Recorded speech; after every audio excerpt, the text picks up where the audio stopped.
What is going on, garden fans? Welcome back to the Permaculture Homestead. It is July in Zone 8, South Carolina, and it is hot.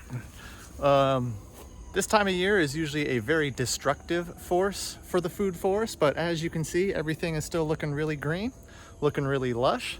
And in today's episode, we're gonna walk around this food forest and talk about some of the ways I've built resilience in a drought-prone area. Also, we're gonna just kind of talk about and touch on some of the things that I've been harvesting and some of the things that I'm harvesting right now, including elderberry right here. So come on back, enjoy the journey.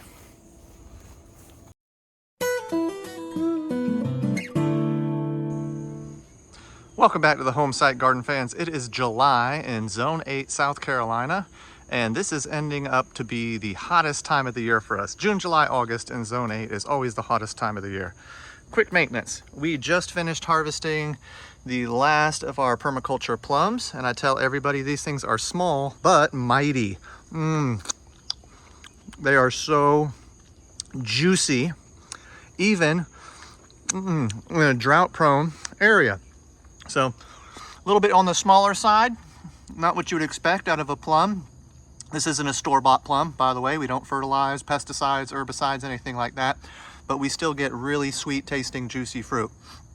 Currently, we are harvesting elderberries right now, and I take all of our elderberries, we end up making elderberry syrup and or tinctures with our elderberries. That's just the most powerful way to kind of get the medicinal benefits of elderberry right now.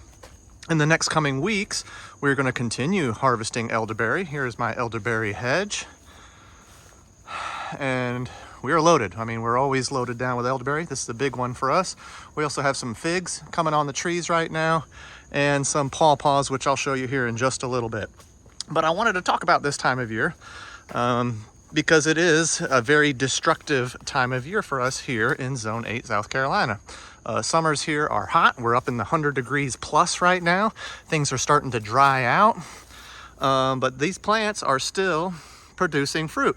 Here is goomyberry. These guys will be ready in another month or so. Underfoot, everything is starting to get really dry and dead feeling.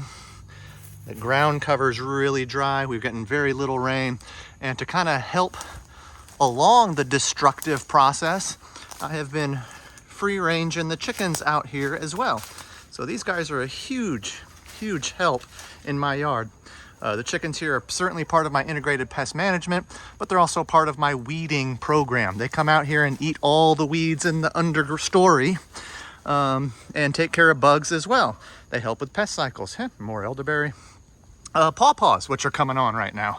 These guys are going to be ready in the next month or so, and every pawpaw tree I got is once again loaded down with large, juicy fruit. I did not come out here and do any hand pollination this year. Mother Nature has been doing a great job of that for me. And there is not an angle I can take on this tree that you cannot see fruit. I mean, large bunches of banana-like fruit growing on the tree. And that's just what pawpaw tastes like if you've never had one. Banana, mango-like taste to it. All of these pawpaws should be ready probably in another month or so. Now, with pawpaw, you want to process it some way. We like to make a pawpaw ice cream or sorbet. I will take the pawpaw flesh. I will add a little bit of half and half and some honey. I'll blend it all up in a blender, and then I put that into the freezer, and that ends up making a really good pawpaw ice cream or pawpaw sorbet is what it does for us here. In the understory, we still got ground covers like lemon balm and mint growing everywhere, which is good. That's what I want. Some things that are going to be ready later in the year. Pomegranate are setting fruit right now. Like I said, in another month, our goomyberry will be ready to roll. Let me squeeze through here.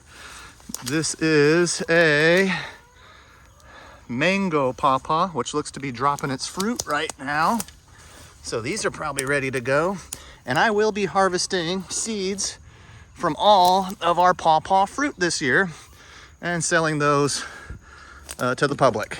Here, more goomyberry coming on. Another one that we're going to be harvesting here shortly. Let's talk about it. Figs are starting to come on the tree. And muscadines will also be ready in another month or so. So, little by little, we are are being fed and sustained by the food forest out here. Once again, a very destructive time of year, summer months, June, July, August. You can probably hear all the grass cracking below my feet. Water harvesting is one of the big things for the permaculture gardener. I have three 300-gallon tanks here. These are your standard IBC totes. And this is how I have been keeping this place alive and afloat throughout the year. Basically using a very tiny, a mini swales on 2,000 square feet. And each swale is fed with its own IBC tote.